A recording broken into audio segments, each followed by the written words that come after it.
they're always posting negative things about Trump or long diatribes. Speech, yeah, like just rants about how Trump is going to ruin. But then I was thinking, you know what? Out of the two, I would probably vote for Trump. And then I thought, maybe am I a bad person, or is everybody else bad? No one's bad. People are bad, but no one's bad for wanting to vote for one candidate or another. Why? What is your reasoning for wanting to vote for Donald Trump? Well, maybe this is what would make me bad. What? I feel like he seems to have some pretty irrational, not rational. You're right. To other people, he has pretty irrational ideas and plans. Well, there's this. He was talking about. Of course, there's building a wall to keep the Mexicans out. Which there's a certain logic to that where America's helping keep these individuals afloat who are not American citizens. There's a certain logic in protecting your borders, but at the same time, there's a lot of Mexican immigrants who have contributed a lot to the U.S., and so that can't be discounted at the same time. But the other thing that seems more concerning to me is he's proposed making a registry of Muslims. Ah, yes. Which is pretty concerning to make a registry of people based on their religion. It is getting a little into Hitler territory. It seems kind of against basic human rights. That would probably be against human rights, yes. But this might also seem, 20 years from now, people think back to this and be like, you know what? We couldn't condone his actions at the time. But given the state the world was in and the way it is now, I'm assuming the world's going to be great in 20 years. Sure. They'll thank him. He was the one who did the things that nobody wanted to admit they wanted done. The president can't, make laws. The president can only sign laws. The president can veto laws, but the president cannot make laws. He can speak to Congress, the Senate. He can influence them, but the president cannot make laws. The president is more of like a figurehead or a bellwether for the nation than like a real agent of change. True. And that's why I think even if Trump is elected, he can't just say, now build the wall. No one's going to build the wall. He's not in charge of getting the wall built. But now is that... Or making a registry. Or fixing the roads. But now this is stuff based on presidents from the past. Don't you think Trump might be the change that everybody needs? The leader that everybody has been craving? If Trump says, go build that wall, everyone's going to be like, build that wall. Now that you say it that way. Yeah, Matthew, you were also saying you want a real war and you're a little tired of the Middle East being the enemy. Let's get a new enemy. I was like, what do you want, China?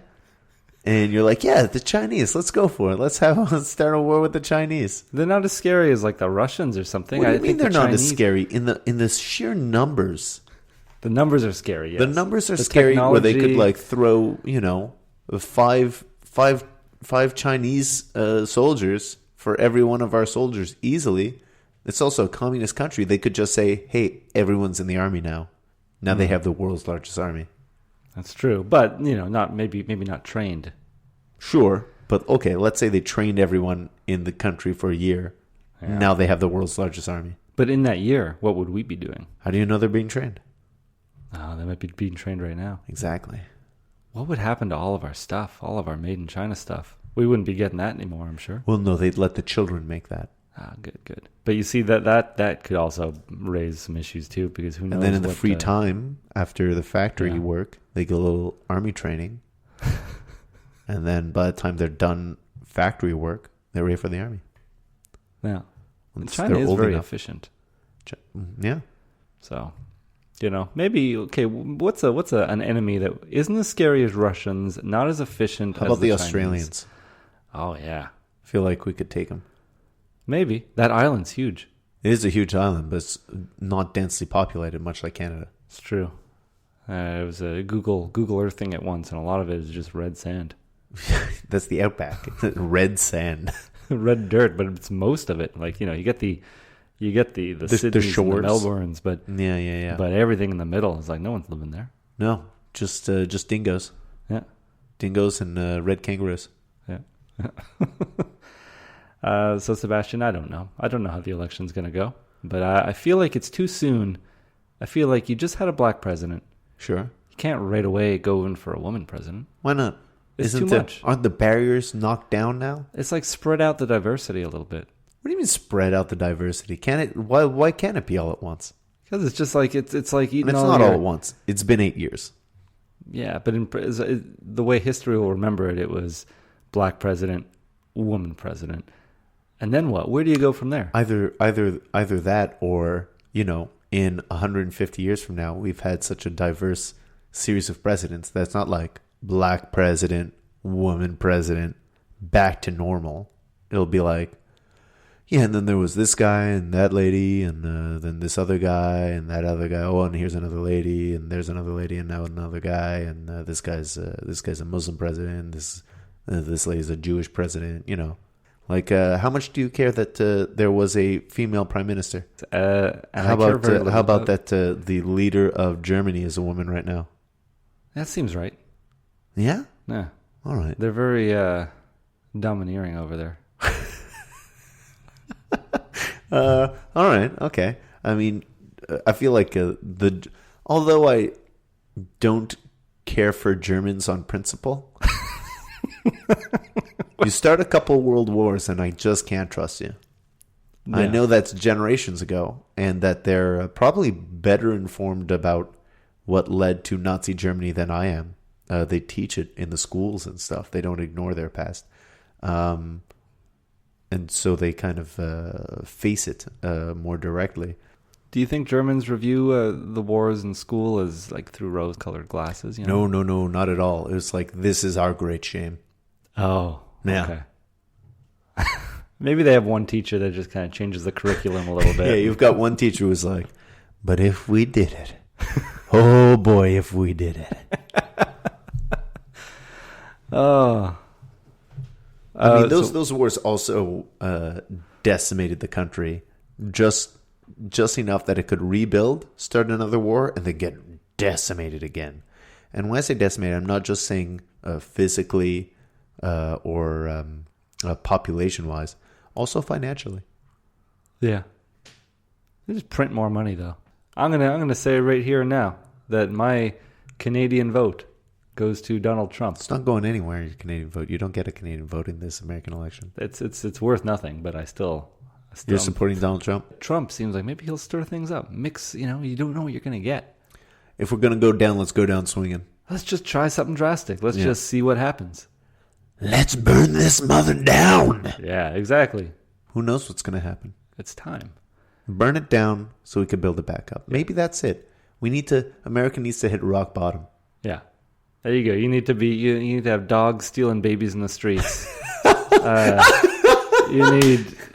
You need Buffalo Bills opening up locations every corner. Oh no. Like a Starbucks. Oh God. But oh man, just imagine the America that looks all like a blown out, burnt out Detroit. Just the entire nation is like New York in the 70s, just a burning trash can fire. And there's a Buffalo Bills on every street corner, and it's filthy. And the food is just like this one. Matthew, are you in the right mindset to rate this burger? I think I was in the right mindset the moment I sunk my teeth into that gross, juicy Lucy. Oh, God. And the patty didn't even taste like beef to me. It tasted like pork. Yeah. It ripped apart like wet newspaper. Oh, God. Okay, Matthew. How are you going to rate this burger? And please go into detail. Don't just throw a number at me. Okay. Please let me know the whys and hows. All right. Well, I'm just going to recap. I want to let you know the burger looked nothing like the image of the Juicy Lucy. Oh, yeah. Let's get into this for a sec. While we were waiting for our food, we were looking at the menu presented above the cash. And first of all of the photos do not look like they represent the food that you can get at that establishment. No. In fact, their chicken Philly cheesesteak sub the photo was just the photo of a 6-inch chicken teriyaki on brown bread from Subway. Yeah. So I don't know where they get off. Now there was the actual photo from Subway. Oh yeah, Like that was a Subway. yeah, it was like a Subway, menu photo. commercial photo. It wasn't someone ordered that chicken sub from Subway and took a photo of it. This was like their promotional material. Yeah, and it was the only image Of a chicken sub. of a chicken sub over a white background. Everything else was over like a black background. Yeah, that's true. Which also stood out. Very strange. Matthew, you were very critical of the graphic design of their menus, their in-store menus, their takeout menus. You were even critical of the little ghostly paintings on the window of the restaurant, saying, "How can they put up these little ghostly paintings in preparation for Halloween when this place is still so filthy? Why aren't they just cleaning this place instead of painting on the windows?" It's remarkable that somebody thought we need to make this place alluring from the outside by showing them that, yes, we're still in business because we are operating within the season. So people know, hey, they're ready for Halloween. They must be ready for me on the inside. Yeah. Now, this place has got to be a front, right? Yeah. Like this place, I feel like there's so few customers and it's so ill-prepared to make food. It took that like it's like 15, 20 minutes It's just, yeah. for us to get our food. And Was it 20 minutes? I think it was. I wasn't looking at the clock. Super long. But it's just well staffed enough to appear to be a restaurant. There's one person working there and one delivery guy popping in and out asking if you want cats.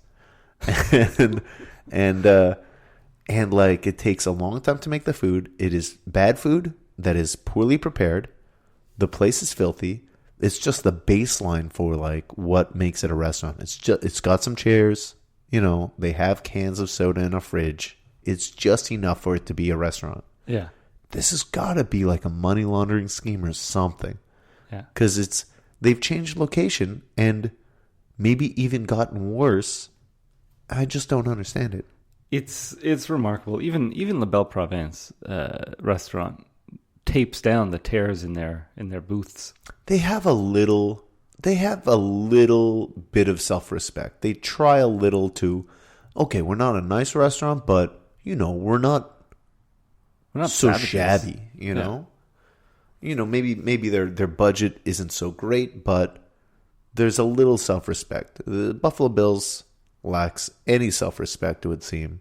It's just a little filth hole with crappy food, poor service, and no excuses. Yeah. There was just like a spare desk in there. There was a fridge for ice cream from a dépanneur. Yeah. I don't know if there was any ice cream in it. No, there was like a little bits. It looked like the kind of furniture you'd find on the side of the road when people are moving or just throwing it out. Like things are, a lot of particle board, broken, squished sides. They had something like that on the counter. There was nothing even on it. I didn't know what it would be for. Like a display of something that, long forgotten. Just the whole place. So what is this for? I don't know anymore, man. It's been here so long. Oh, I just didn't understand anything. All the tables were so wobbly, Sebastian, that for a moment, while the table is level, fixing which way it's going to lean, yeah, I was debating, is this table just going to tip right over because it's not stopping? It was probably the table we ate at was probably the wobbliest table I've ever had at a restaurant. Because wobbly is one thing, but it was moving like 10 degrees. Yeah. Like it was really wobbling a lot. Yeah, if you had ordered soup, you'd be wearing it. Oh, it'd be a mess. Yeah. It'd be a mess. All right, Matthew. So let's get into your rating. All right. What are you rating your burger and why? All right. No. Don't factor in that popcorn chicken to your rating. I won't. Don't factor in those, really subpar French fries. All right. Can I factor in the Pepsi? No, that's going to help the score. I know you, and that's going to help the score. It would. Okay, so out of this burger, now I said no tomatoes. Yeah. But I got no of a lot of things. Yeah. It was you had to go up and ask for ketchup. Yeah. Is ketchup supposed to be on the burger, according to this? No, huh? There's something red in there that's not a tomato. Okay, yeah. You can't trust the photos, Matthew. We've already gone through this. The photos are not representative of the food there. They're representative of the food at Subway and probably some other establishments. Just Google image